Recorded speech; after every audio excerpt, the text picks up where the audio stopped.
kwenye kapu letu. Tuko na moto wa kuotea mbali. Oya, sitaki ukose kitu kabisa. Mbele yako hapa host wako mzuri kabisa, Samir.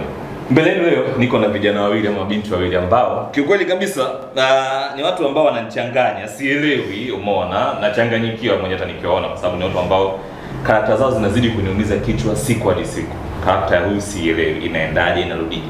Karakta huyu pia sielewi anaishije, anaendaje. Maana yake nahisi kwamba kijusi kimeingia tumboni. I don't know.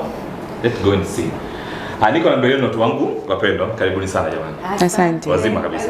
Karibuni sana. Karibu. Asante. Kama unaongea? Mimi nikajua umekatwa. Naweza mkajitambulisha wenyewe.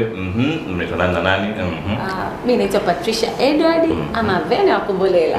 Mrs. ya watu wawili. Kipofu na Mrs. Estela. What is kind next? I don't know. Kwa majina naitwa Happy Swebe, maarufu kama Tabu wa Kombolela. Ama Mrs. Kobisi. Tabu mke wa pili wa Kobisi Kikala. Si mlikuwa mna sawa, hamna shida. Karibuni sana jamani. Tuko hapa na udhamini mkubwa kabisa wa The Training Cosmetics akiwa na bidhaa Bello, Bello's oil, pia akiwa na Fashion Grow, umeona. Hizi zote zinapatikana pale dukani kwetu Kariakoo mtaa Mafia na Bonde. Karibuni sana. Namba za simu na kila kitu ziko chini ya caption. Karibuni sana. Bana, karibuni sana kwenye kipindi chetu, kwenye kapu letu Vene na Tabu. Nini kama Gen Z? Je, unahisi ni kuna umuhimu wa kijana kabla ya kukuoa akwambie ukweli? Umeona kwamba bwana Tabu ama Vene, mimi nakuoa uwe mama wa nyumbani. Acha kabisa, vunja mkataba na Kombolela, kaa nyumbani, uwe mke, uwe mama, uwe mlinzi wa nyumba yangu.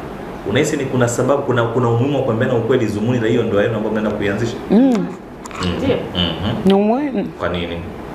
Sasa tu bora kwanza ni nzuri, mtu anakuja anakuandaa wewe. Psychological and physical. So kwamba nikienda pale najua ni hivi kwamba kazi yangu tena mimi naacha. Kuliko yule mtu ndani ya ndoa anakuchinjia. Mimi nimependa tuambiane ukweli. Tuambiane ukweli. Yaani tuambiane ukweli. Kwamba bwana, mimi bwana wewe nataka uwe friji la nyumbani kwangu. Na kutoa chumbani na kuweka ukumbini na kutoa ukumbini na kuweka jikoni. Unahisi ni sawa? Haito kutoa kwenye reli kama binti ambaye mwenye ndoto kubwa sana ambazo nataka kuziishi. Sasa utachagua. Kama unataka kwenda kwa friji. Nenda. Kama unataka kuendelea na kazi, unabaki. Utachagua mwingine ambaye anataka wewe. Ikifika miaka 30 uanze kusumbua waganga. Hapana, utapata mtu ambaye anakusupport. Kwani kwamba wanaume wote tunasupport, lakini kuna kitu ambacho kiko ndani yetu kwamba tunataka wanawake zetu wote wawe ni watu wa nyumbani. Jamani. Wote wanaume wote ni familia. 99 nasema nini? Kwa nini wasemee? Kuna vingine vinafikiri. Vingine mimi sidhani kama kuna kwa nini wasemee? Unatoka na kama sasa unasema una scene ya usiku. Unanipigia saa ngapi? Kitanda unanika saa ngapi? Vipi na kwa nini unaoa? Kwa nini wewe unaoa? Mlinzi wa nyumbani kwangu. Mlinzi? Unanindia. Sasa kuna haja gani ya kuwa mke? Shida kama mlinzi si uajili mlinzi. Mbona mimi nakuja kupara tu. Anasema eti mlinzi ajili mlinzi. Kwa nini unaoa? Naoa kwa sababu mtu anaweza. Maana wewe unapokuja kwenu kulipa mahali, maana yake ni kwamba nakuja kuwa msaidizi, nakuja kuwa mlinzi, nakuja kuwa tumbo ambalo utalibebea viumbe vyangu. Hiyo ndio maana halisi ya kuoa mimi naona kwa pande wangu. Utumwa kama unaoa kwa ajili yake. Kusaidiana. Kama ulizi kulingana wote. Wacha tu walinzi. Lakini kuna mimi natoka asubuhi narudi jioni, maana yake ni kwamba lazima utakuwa kwenye nyumba yangu na nitia hivyo na everything unasafisha. Na pesa ya kupewa na pesa. Utakuwa umeniachia vizuri. Iwe sawa na kuandalia vitu nangu na kurudi. Ukisharudi tunaendelea na mambo mengine. Naje kwa mfano kama umeona na mtu amekwambia kwamba utaendelea kuwa na kazi zako, alafu baada ya kuoana naye anakuchenjia kwamba huwezi kwenda na kazi zako, kaa tulia kwa mama nyumbani na kila kitu. Hivi kwa upande wako unashukuliaje kitu? Asante. Hapo ndo nataka tugombane. Na ndio maana unajua watu wengi sasa hivi ndoa nyingi zimekuwa na mikakasi kwa sababu watu hawapendi kuambiana ukweli wakiwa kwenye mahusiano. Kuambiana ukweli inawajenga sana, kuweka sana huru kwa sababu mnakuwa unajua, umeona nini naenda kukifuata ama nini naenda kukifanya kwenye ndoa. Uona expect kubwa sana, nikiangalia machoni mwako una picha fulani ambayo umeitengeneza kuhusu ndoa. Kwamba ukiolewa mwanamke fulani hivi, si ndio? Yaani uwe vipi? Kuna picha ambayo unaiangalia. Lakini sasa huyo mwanaume wa hiyo picha utamtengenezea AI hiyo. Unampata wapi? Unampata wapi? Maana sisi ndo wale. Umeona? Nakuja kama kondoo, nikishaikuwa na wewe kwenye mahusiano na vua ngozi yangu, narudi Mr. Chui hapa. Umeona? Kwa kweli inabidi utafute wa kufanana naye. Unatamani kuolewa? kabisa sana. Kwa nini simwambie mwanzo wako kuoa sasa? Sasa hivi akisema nioe na maana Kombolela tena basi. Na yeye ni mmoja ambaye hataki ufanye vitu ukiwa akishakuoa. Sasa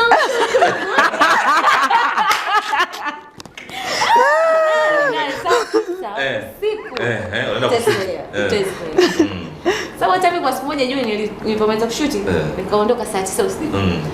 Ule usafiri tu ulopanda yale maswali ulouliza mpaka nafika. Ule jamaa mimi. Dada hivi sasa unatoka kazi gani? Na pia nimetoka kushutia bwana dada sasa. Au unafika kazi. Kama hivi kutoka ile nilikuta kama wale wasimama barabarani. Mtu anakuchukulia hivyo. Kwa hiyo bora ulale. Na ukilala sasa umelala ndani. Kweli maana kuna tabu, naomba naongea tabu. Kwa hiyo mtafute tabu. Hivi unahisi kwa nini mnafanya yaani mnakuwa mnalizika sana kipindi kijana anapotokeza kwenu na kujiona kwamba yani yeye kwamba unajua mimi naweza nikaja kwako. Umeona? Nakuja kwa nia tu kuchezea. Lakini the way ninapokuja najipresent kama mwanaume ambaye niko very perfect with everything. Umeona? Unataka pesa nitakupa na kila kitu. Wewe unaweka mategemeo yako kwamba mimi ni mtu ambaye nitafanya nini? Nitakuoa. Lakini end of the day hakuna ndoa. Umeona? Unafikiri ni kwa nini wanawake ndio mnakuwa na hiyo muhemko wa kusema kwamba wa kujiachia kusema kwamba this is my husband to be. Unisikia nini? Unataka kupenda kweli. Unajitoa. Yaani unajitoa kila kitu kwake. Na unajiweka sasa au ndio kwangu yani ufanye chochote kumbe kuna story behind.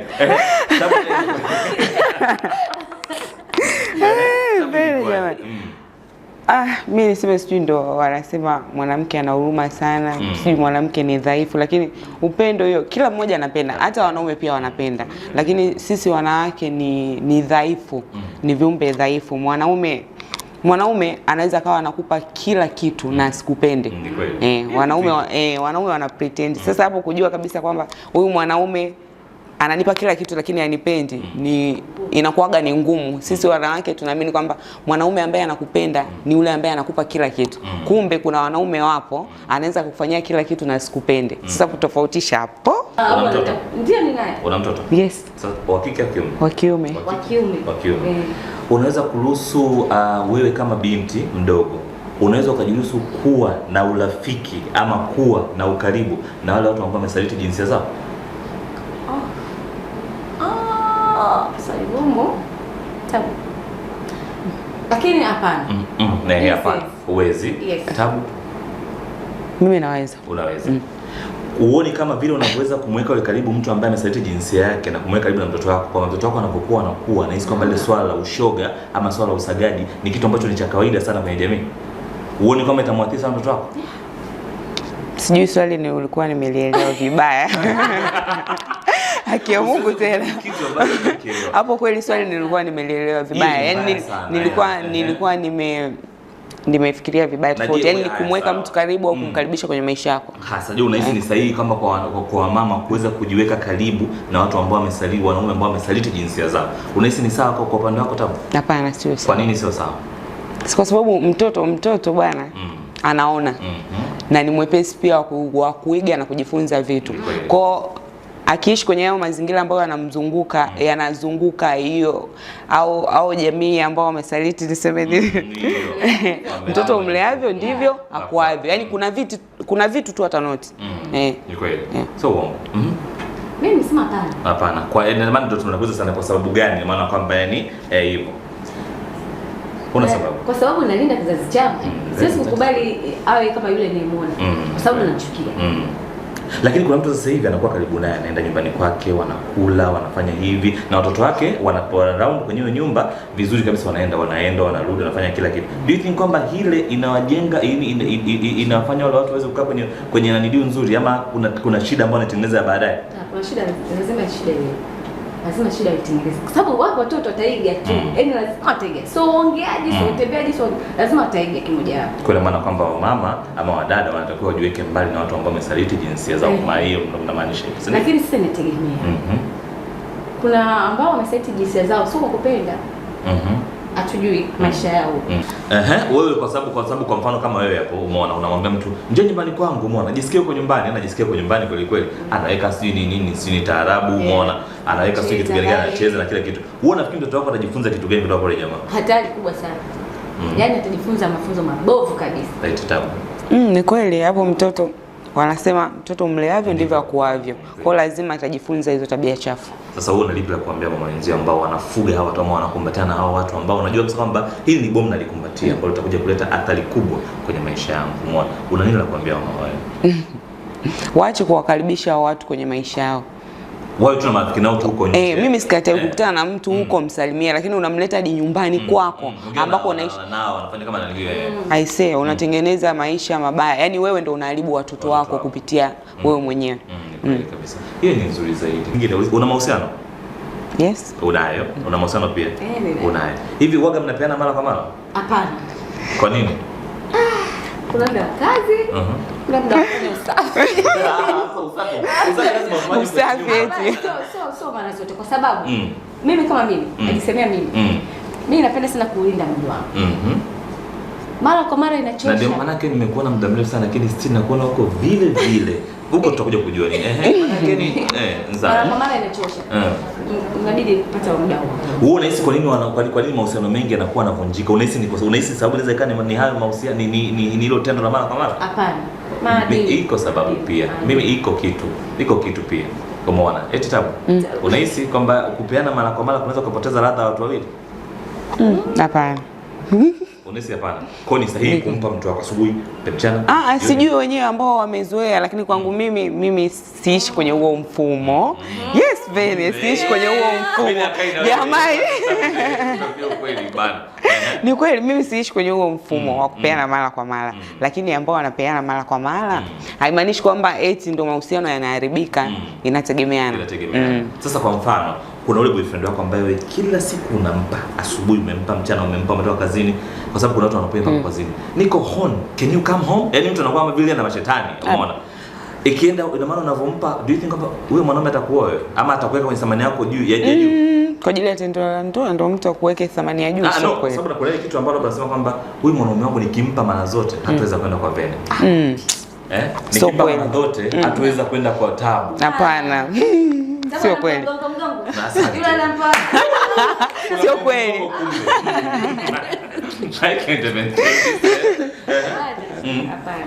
Lakini naona kwamba kuna watu vijana wengi wanasema kwamba niko na mwanamke wangu, yaani mtu anaweza unaweza ukaa kwenye mahusiano na mtu zaidi ya miaka 5 ama 6 ama 7, lakini mwisho wa siku asikuoe wewe, akaenda kuoa mtu mwingine. Unahisi hii inachangiwa na kitu gani kwa upande wako wewe?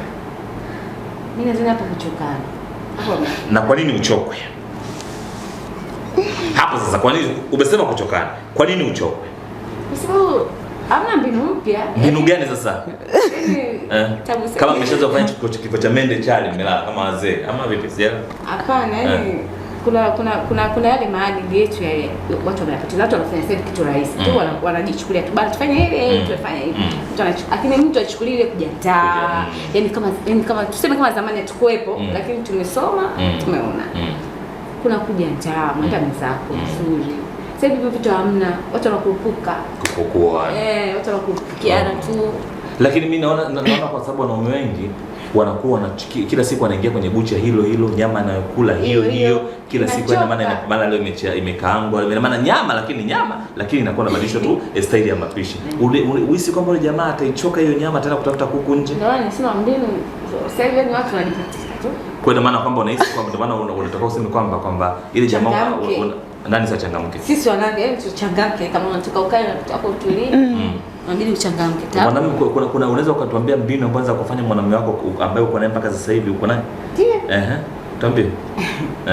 Hii sasa ni tesi zangu tena.